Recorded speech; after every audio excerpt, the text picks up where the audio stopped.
अजितदादांच्या निधनानंतर राष्ट्रवादीच्या आमदार पदाधिकाऱ्यांमध्ये नाराजी, सूत्रांची माहिती तर कात्रज दूध संघाच्या चेअरमन पदाचा जिल्हा परिषद निवडणुकीनंतर अजितदादा राजीनामा घेणार होते। आता पदाधिकाऱ्यांकडून सुनेत्रा पवारांचं नाव पुढे करत राजीनाम्यासाठी टाळाटाळ होते, सूत्रांची माहिती। परळीमधील व्यापारी महादेव मुंडे हत्या प्रकरणामध्ये आमदार धनंजय मुंडे यांनाही आरोपी करा, शरद पवारांच्या राष्ट्रवादीचे नेते राजाभाऊ फड यांची मागणी।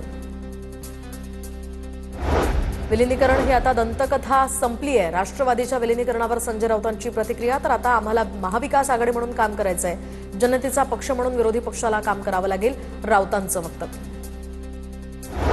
मुंबई महापालिकेतील 11 प्रभाग समित्यांची निवडणूक बिनविरोध होणार। 17 प्रभाग समिती अध्यक्षपदासाठी उमेदवारी अर्ज सचिवांकडे सादर। तर जी उत्तर भागामध्ये मनसेचे यशवंत किल्लेदार आणि ठाकरेंच्या शिवसेनेचे जोसेफ कोळींकडून अर्ज दाखल।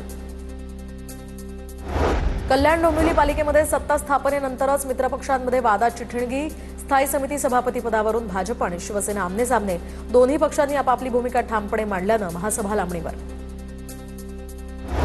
आमदार संजय शिरसाट यांनी घेतली प्रकाश आंबेडकरांची भेट, दादरमधील राजगृहामध्ये दोघांमध्ये चर्चा।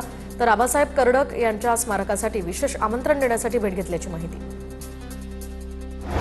बीड जिल्ह्यातील केज कळंब या रोडवर ट्रक आणि एसटीचा भीषण अपघात, एसटी चालक आणि वाहकासह 13 प्रवासी यामध्ये जखमी, जखमींवर जिल्हा रुग्णालयामध्ये उपचार सुरू।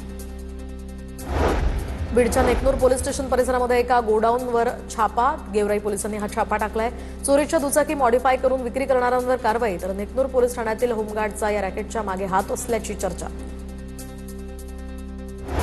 नागपुरात पेट्रोल डिझेलचा पुरेसा साठा उपलब्ध असल्याची जिल्हाधिकाऱ्यांची माहिती। इंधन तुटवडा होण्याच्या अफवेनं राज्यामध्ये अनेक ठिकाणी पेट्रोल पंपावर गर्दी झाली होती।